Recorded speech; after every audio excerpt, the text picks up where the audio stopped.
Capital is restless.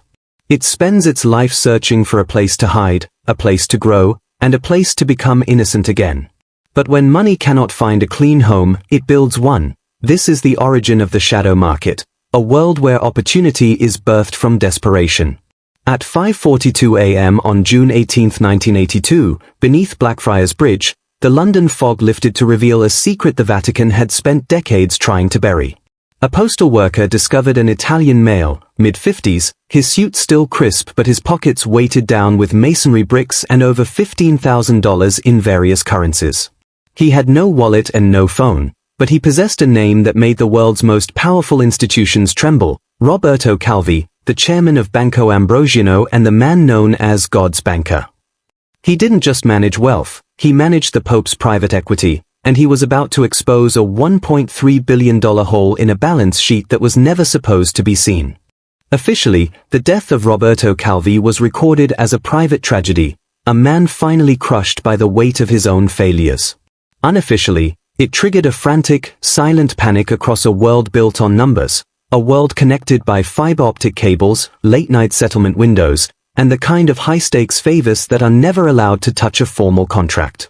To the public, the name Calvi might have meant little before the headlines, but on compliance desks and intelligence floors from Rome to Washington, D.C., the name was a code word for the ultimate corridor man. He was the ghost who knew how money traveled between places it was never supposed to be, moving assets between the Sicilian Mafia, the P2 Masonic Lodge, and the Institute for the Works of Religion. When a corridor man is found hanging beneath a bridge, the professionals don't ask who did it. They ask what he was carrying that was too dangerous to let surface. Our story follows a financial crime analyst, a specialist in the dialect of holy finance, seconded to a clandestine task force that handles the high-sensitivity cases nobody wants on paper. Having grown up within the culture of the church before studying the cold mechanics of global finance, she understood early that institutions can be both sacred and deeply political at the same time. She is brought in for one reason: language. Not just Italian, but the specific language of religious money, charities, endowments, trusts, and pious works, the soft words used to move the hardest assets on earth. As she reads the profile of Roberto Calvi, she feels the shape of the conspiracy immediately. He didn't manage retail accounts, he managed exceptions.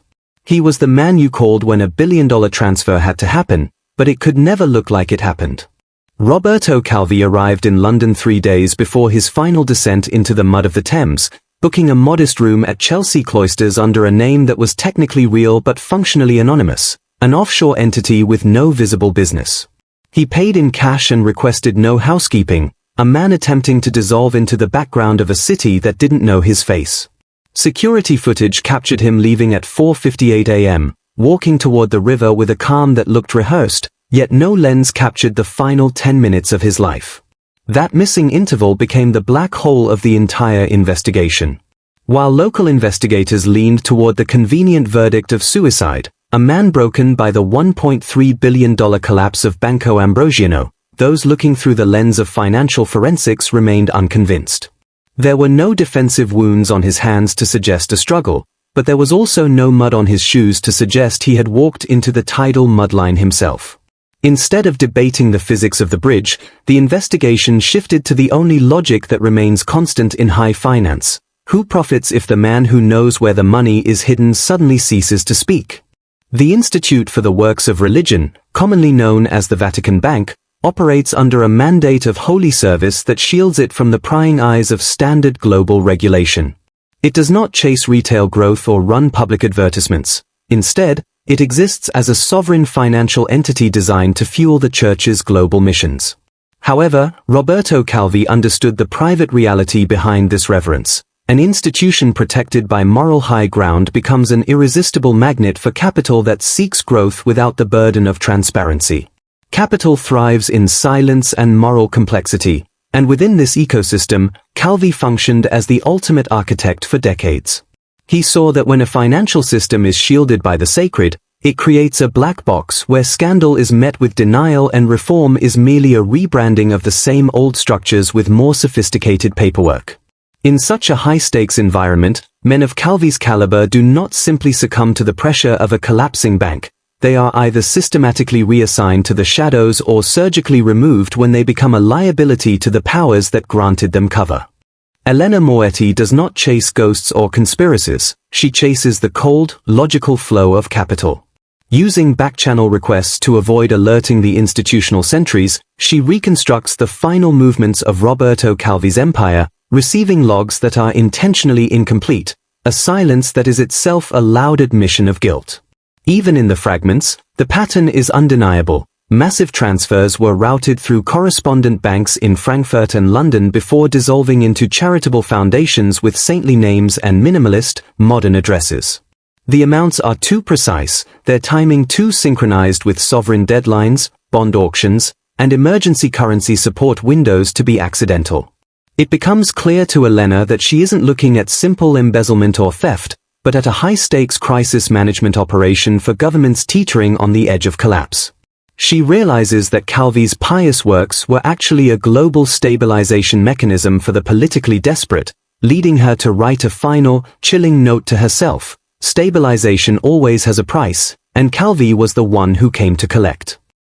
A source reaches out, someone from the shadowed corners of Elena's past in Rome, a former Vatican auditor who walked away from the Institute for the Works of Religion years ago and never speaks on the record.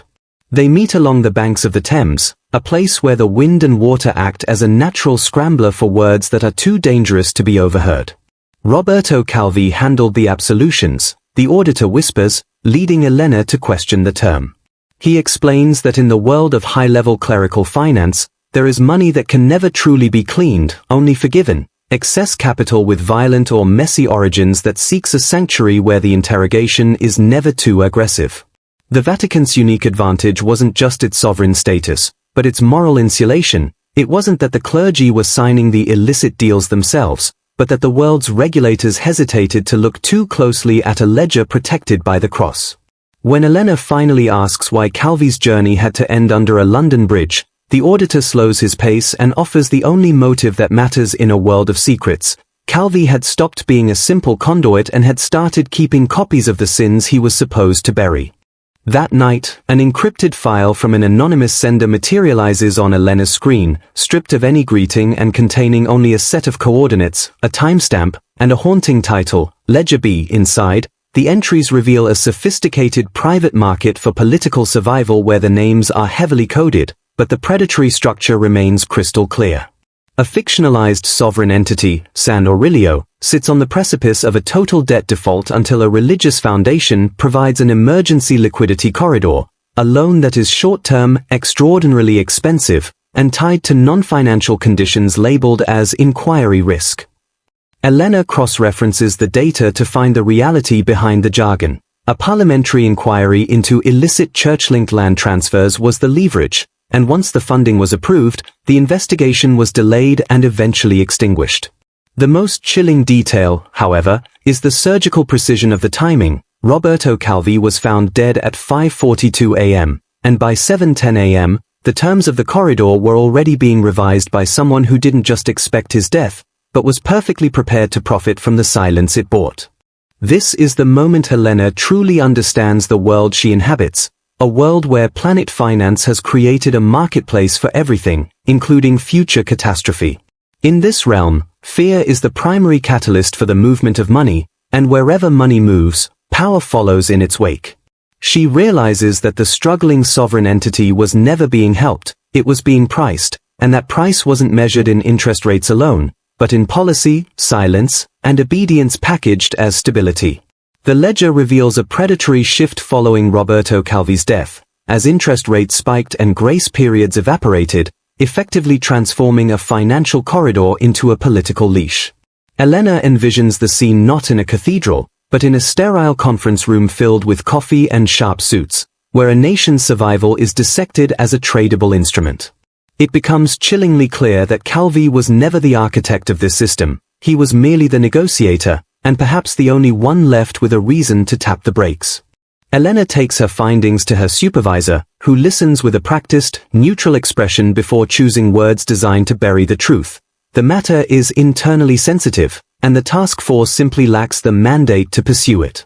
To Elena, the subtext is deafening. She is being told to stop before she creates a problem that the institution cannot, or will not, close. Leaving his office, she realizes she is no longer interested in the bureaucratic satisfaction of closure. She is working for the cold light of clarity. She reaches out to a documentary filmmaker who shares her obsession with the underlying mechanisms of power rather than the cheap thrill of sensationalism. When he asks if the story can be told without the legal suicide of naming names, Elena offers a strategy that mirrors the very system she's exposed. They won't make accusations, they will provide a demonstration. They will build a narrative that deconstructs how capital engineers its own opportunities and how a national crisis is transformed into a sustainable business model. In the world of high-level financial crime, survival isn't about winning a trial, it's about revealing the machinery so clearly that it can no longer operate in the dark. They construct the film around one final night in London and a nation teetering on the edge of collapse, with narration that treats global finance like the weather, an invisible force until the moment it ruins your life. Using Roberto Calvi's death as the hook, they keep the camera focused on the pipes of the system, meticulously documenting the settlement windows, correspondent chains, and the foundations that function as filters for illicit wealth. Then comes the detail viewers can never forget, the brutal human cost of a liquidity event. When the corridor of credit tightens, fuel shipments stall and hospitals are forced to ration basic supplies, a reality the government labels as austerity but which Elena identifies as a trigger. Just as catastrophe bonds are tied to specific environmental events, this shadow system is governed by political vulnerability thresholds. When the trigger is hit, capital either arrives as a savior or disappears as a ghost, and a country finally learns exactly what it is worth in the cold, calculated market for survival. The pressure arrives long before the final cut of the documentary is finished, manifesting not as an explosion, but as a subtle, systemic tightening. Elena Moetti finds her security credentials under routine review, while her own bank suddenly demands a source of funds update on an account that has been dormant for years. Simultaneously, Daniel Hale's editor receives a legal notice that is chilling in its precision. It never mentions Roberto Calvi or the Vatican by name, yet it threatens catastrophic consequences for any false implications against reputable institutions, a clear sign that someone has already seen their private outlines. Elena realizes then that this isn't intimidation by shouting, but intimidation by friction, the deliberate act of making every door heavy and every process slow. Planet Finance doesn't always punish with overt force. Instead, it bleeds its enemies dry through compliance, delays, and a mountain of paperwork designed to drain the will to continue. The system doesn't require a public recantation, it simply waits for you to get tired. Elena Moetti returns to Blackfriars Bridge under the cover of night, finally decoding the grim message left in the wake of Roberto Calvi's death.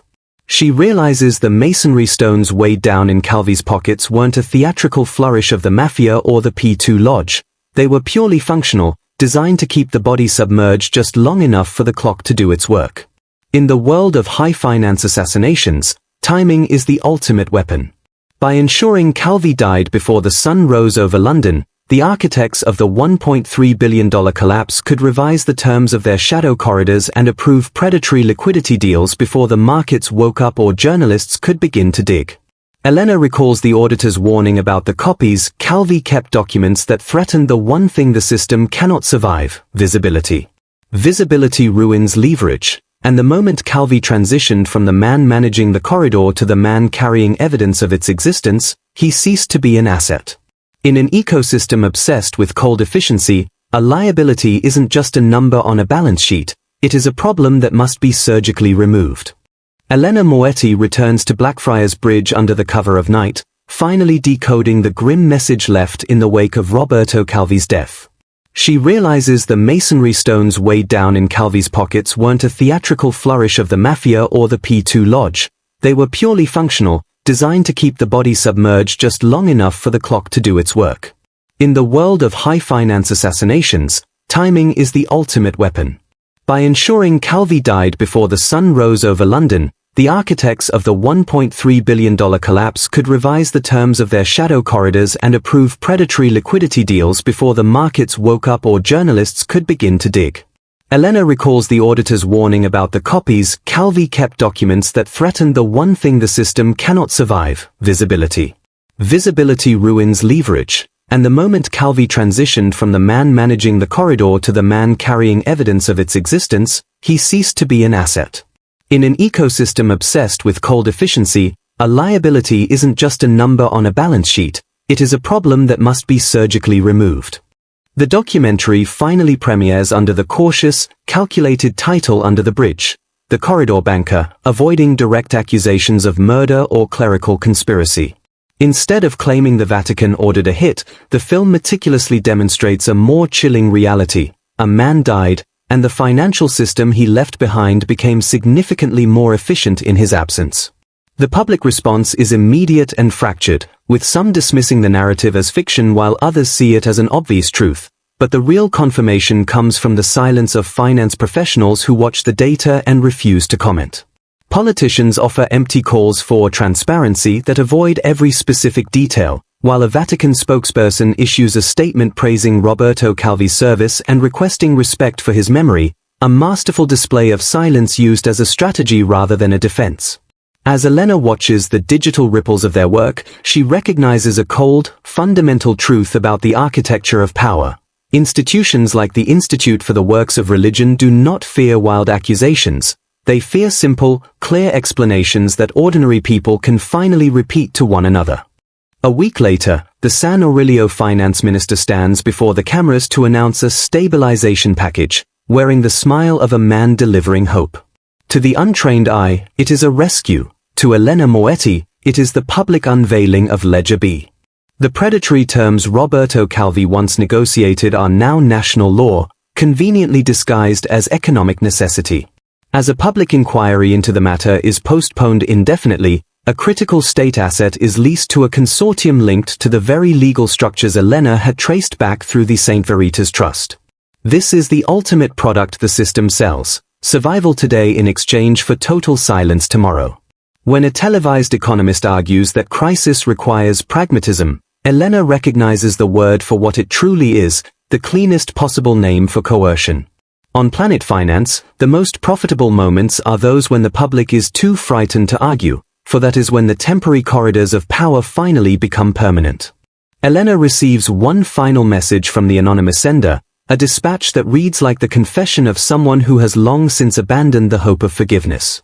Roberto Calvi believed restraint was moral, the message states, while the others believe results are moral. There is no signature and no overt threat, yet the implication is devastating. Elena realizes that the true conflict isn't a simple battle between good and evil, but a war between two incompatible philosophies of power. Calvi was a remnant of the old guard, a man who negotiated, slowed the machinery down, and likely convinced himself he was preventing even greater abuses. But in a global market where trillions in excess capital roam the earth, there is always a younger, colder faction willing to move faster, extract more, and rebrand the destruction as efficiency. In this ecosystem, hesitation means losing your seat at the table. Keeping copies of the truth makes you a danger to the speed of the machine. And when you become that dangerous, the system doesn't fire you, it leaves you hanging under a bridge. As months pass, the official verdict remains stubbornly mundane: no foul play, no further inquiry, and certainly no reason to jeopardize delicate diplomatic relationships. Elena is not surprised. She understands that systems of this magnitude are meticulously designed to be deniable, leaving behind no fingerprints, only a trail of incentives. Daniel informs her that despite the public silence, the film has gained a subterranean life, being used in training sessions by risk teams, investigative journalists, and even members of the clergy who privately despise what the corridors of the Institute for the Works of Religion have become. Elena's own career begins to shrink as doors close with a polite finality and invitations stop arriving, yet she finds a different kind of victory. The vocabulary they introduced has begun to spread, and people are finally asking the right questions: not who is the villain, but where is the corridor, and not who ordered this, but who benefited from the timing. These questions are far harder for the system to smother because they don't rely on the discovery of a smoking gun, they simply require a map. Elena Moetti returns to Blackfriars Bridge one last time in the early morning, standing at the same hour Roberto Calvi met his end. The city remains indifferent, a cold apathy that she now recognizes as the ultimate camouflage for modern financial systems. She contemplates the nature of catastrophe markets, where specialized investors price the risks of storms, floods, and events once deemed unthinkable. It is here she realizes that the corridor is simply another tail risk product, though the catastrophe being traded isn't the weather, it is political collapse. Someone, somewhere, has learned to calculate the precise value of a national panic, the probability of a minister caving, and the market price of an inquiry's quiet death. Just as catastrophe bonds are governed by specific triggers, Calvi's shadow corridors are activated by their own variables: elections, protests, debt maturities, and headline risk. Elena realizes the darkest secret of the Banco Ambrosiano affair isn't merely that money can corrupt faith, but that in a world of roaming capital, even morality has been transformed into an asset class. In the final shot, Elena Moetti speaks in a voice that refuses melodrama, understanding that emotion only gives the audience an excuse to dismiss the truth. The institution will deny involvement, she says calmly. And technically, they will be right. They didn't write an order. They didn't sign a confession. They didn't leave a weapon. She looks toward the dark expanse of the Thames. They simply built a corridor where certain people, like Roberto Calvi, inevitably become obstacles. And when those obstacles disappear, the system doesn't call it murder, it calls it progress. She pauses, her gaze steady. If you want to understand this world, stop asking who is in charge. Ask who controls the timing when a nation is desperate. Ask who benefits when a Vatican inquiry is cancelled the same day liquidity arrives. Ask who gets rich when fear is packaged as a product. The camera holds on the water beneath Blackfriars Bridge, dark, quiet, and moving with the same rhythmic indifference it has shown for centuries. That is the ultimate revelation. The corridors of power don't require your belief. They only require your silence.